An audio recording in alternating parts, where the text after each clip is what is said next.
G'day guys, welcome to the Fishbowl. We're here with Jake Chatfield today, one of the co-founders of Koiop Connect. And we're going to talk to him about his business and find out a little bit more about what these guys do, because it's a really unique story. Jake, welcome to the Fishbowl, mate. Thanks, Jacob. Great name just to kick things off. Yeah. Great choice of name. Mate, thanks so much for being on the Fishbowl. It's really awesome to catch up and find out a bit more about the business. How would you describe what you guys do? Yeah, look, I think we're an approved NDIS provider of supports. So under the National Disability Insurance Scheme, as a registered provider, we can provide, different forms of support to people that have a disability or a diagnosed mental health illness. When we originally opened our doors in January last year, our focus and our vision was on culturally safe, respectful and appropriate supported independent living accommodation for people with a disability. However, as we've grown and developed over the last 18 months, we've started to, provide other supports. So that may be community participation supports, where we take a client out into the community, get them involved, whether it's, shopping, attending community events, that type of thing. Yep. But we also provide one-on-one supports in the home, which might be around domestic support. So whether we assisting with household cleaning or yard maintenance, or even preparing meals and grocery shopping for the week. Yeah. So it's a holistic type of approach to supports, but our main, our core focus is supported independent living homes. Absolutely, and it seems like it's very much like a service that everyone's been waiting for, because you had such a massive uptake on your service, what you guys do to date.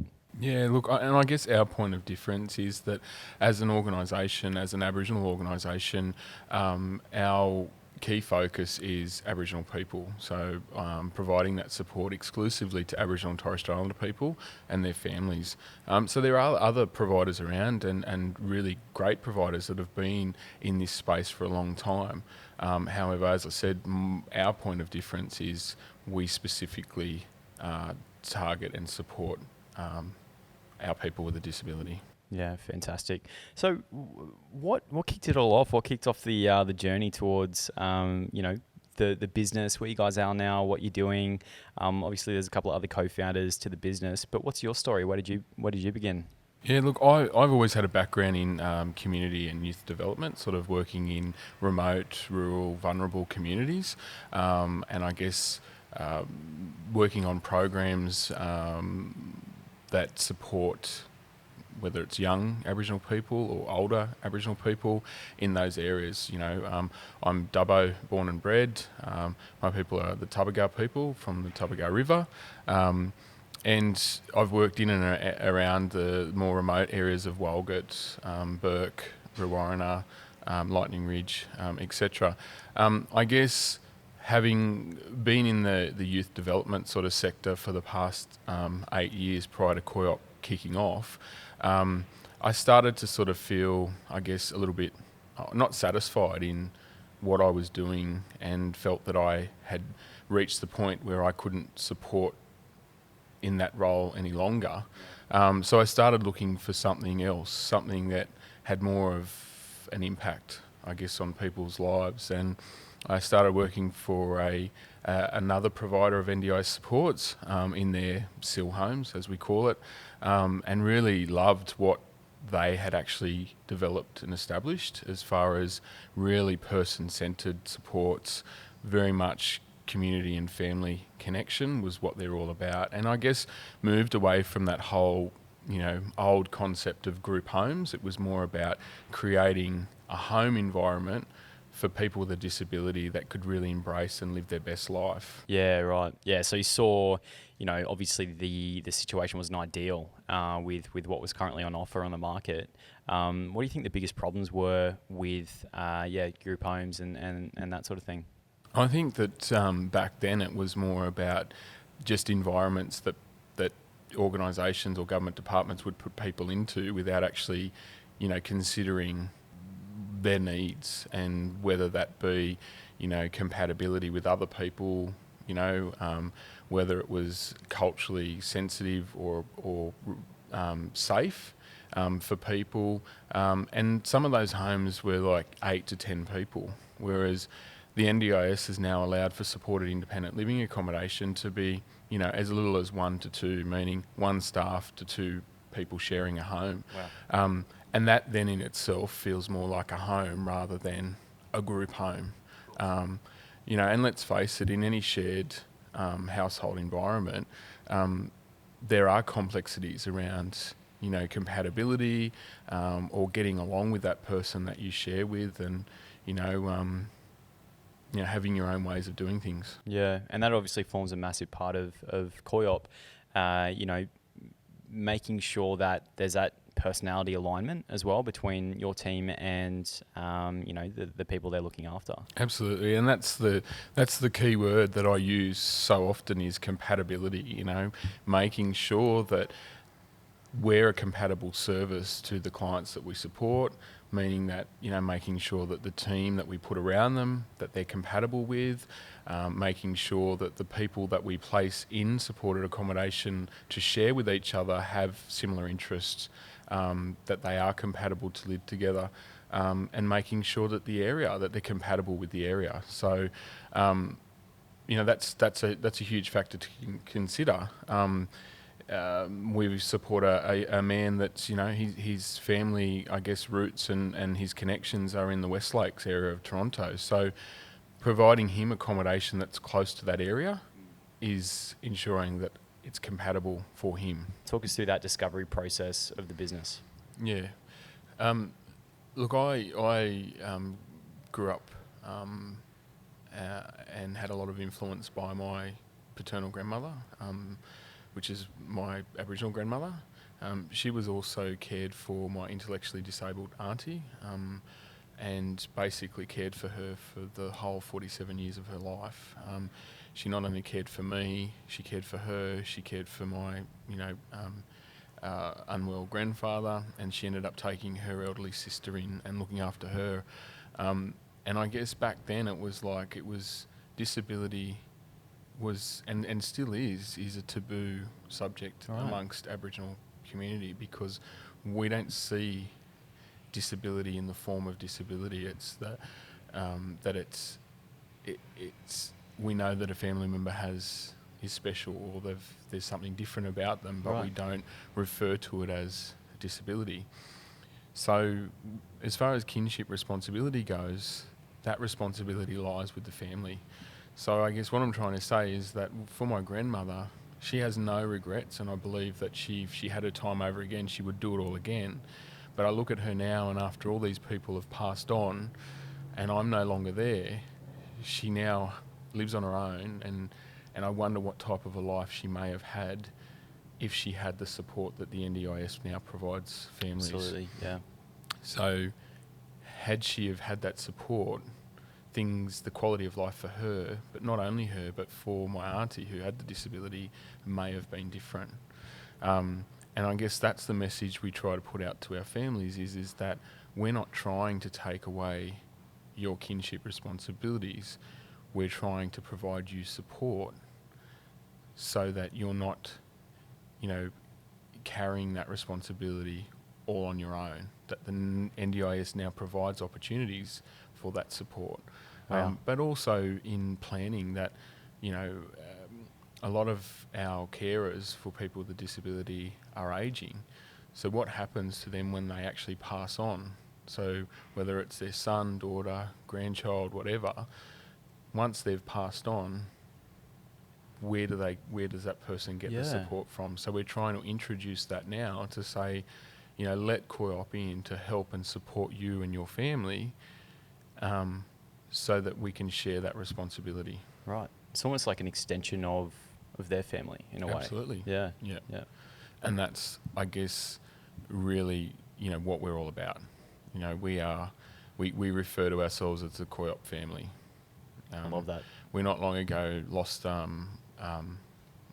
person who we've supported since last year, and although that person was supported by one support worker, his loss was felt right across the whole organisation. So Wow. across the 65 staff that we have, we were all rocked and, saddened by, Wow, his passing.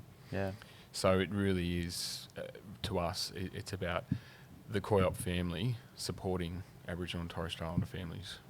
Yeah, that's awesome. That's awesome. I love that you guys have really redefined of that sense of family. Like, what does that mean? It's an extended community of people who can be there to support each other through it. So you're in Dubbo, and you were working for another business, and you connected with another co-founder at the time. Talk us through that connection. How did the idea formulate from there? I've lived in the Newcastle community on and off for about 15 years, and I had met one of the other co-founders, Daniel Hill, and as I said, we got talking. He introduced his organisation to me and allowed me the opportunity to take on some casual support work, where I then, I guess, developed the hunger to develop and do something similar to what he was doing, but more targeted to Aboriginal and Torres Strait Islander people. Yeah, absolutely. Fast forward to 2020, you have another co-founder, Tareka. Yeah. Yep. So I'm very lucky to share this opportunity with my wife, Tareka, who I guess also was not satisfied with what she was doing as far as career-wise goes, and feeling that she wasn't having enough impact or wasn't able to have an impact on our community and what she was doing. So the three of us sat around together and threw some ideas around, having this massive dream, but thinking that it was going to take us many years to sort of develop and to actually open the doors. However, with some support from the state government, to I guess to get more organisations involved in the NDIS, that gave us, I guess, the startup that we needed to get off the ground, and so things happened a lot quicker. Yeah, that's awesome. What was that like, getting that support and being able to, I guess, bring your dream to life a bit earlier than you probably would have thought? Yeah, look, we are forever grateful for that opportunity. I believe there was 13 recipients around the state. Quite a large pool of funding to support community-controlled organisations, already established businesses in the NDIS sector, and to those new ones that were wanting to start up. So we were a lucky recipient of that funding project. So that was pretty special. Out of a statewide project and 13 recipients, we were one of the lucky ones to receive that support. That program was the Making It Our Business program, and to be honest, I don't believe that we would have, I guess, been open. We wouldn't have been able to get to where we are today without that support. Yeah, absolutely. You've obviously got a great team on board now. You're doing great things out there in the community. What's the business look like now? Look, to be honest, the business is growing rapidly daily. As I've said before, our head office is here in Newcastle in Wickham. We chose Wickham because there's a real sense of community here in Wickham. As one of the inner city sort of suburbs, it just has that really great sense of community. But we operate here in Newcastle, we're in Dubbo, and we've now started operating in Moree. We're exploring other locations, daily. We've had some interest from Tamworth, southwest Sydney. So the opportunities are endless, but we currently have 65 staff that work for Koiop Connect. A large chunk of that is support workers. And I guess our workforce looks like, it's around about 95% Aboriginal employment, with the 5% of non-Aboriginal people that work for our company. Sure, yeah. And in terms of clients, you're currently looking after, what number is that sitting at? Yeah, so we currently have 50 participants of the NDIS that we support, and I think it's 25% of those participants are in supported independent living, and the other participants are the one-on-one community participation supports or the in-house domestic supports. Yeah, fantastic. So what's the dream? You've obviously seen, significant growth quite quickly. The it's quite sort of the limit for you guys at the moment. What's the vision in 5 years' time? Yeah. Look, I think one of the things that we'd really like to do is to become a registered training organisation, so an RTO that we could actually then start to develop training packages, nationally recognised accredited training for not only our employees to, I guess, better develop them and grow their skill base, but also offer that training out to other providers in the NDIS sector. So some of the areas may be around, mental health, Aboriginal mental health first aid. It may be around, disability individual support. But I guess it would give us the opportunity to provide training, but on the job training. Right. So we'd employ people, provide that training, and I guess skill them up on the job. Amazing. Yeah. Awesome. I'm sure you guys will definitely have no trouble getting to that stage. What stood out to me when I first came across Koiop was the message behind the business. It was quite developed. It was quite strong and powerful in that sense. Do you think that's had a bit of an impact on how you've been able to grow to this point? Oh, I definitely do. And, the Koiop comes from Koiop in the Miriam language, which is Tareka's cultural background, is the dragonfly. And for us, and pretty much all around the world, the dragonfly represents change, transformation and self-realisation. So that's really the core of what we were hoping to achieve with, developing Koiop Connect, is awesome.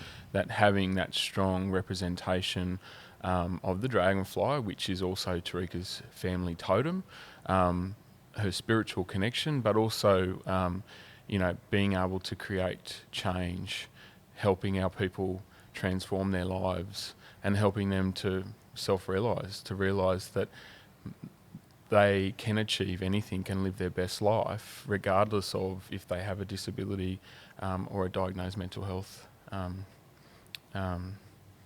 issue. Yeah, that's fantastic. It sounds like you guys have really started off really strong with your why, your message of what you want to do in the world and why you want to help people. And it goes to show, you guys are doing great things at the moment. Yeah, thank you. Yeah.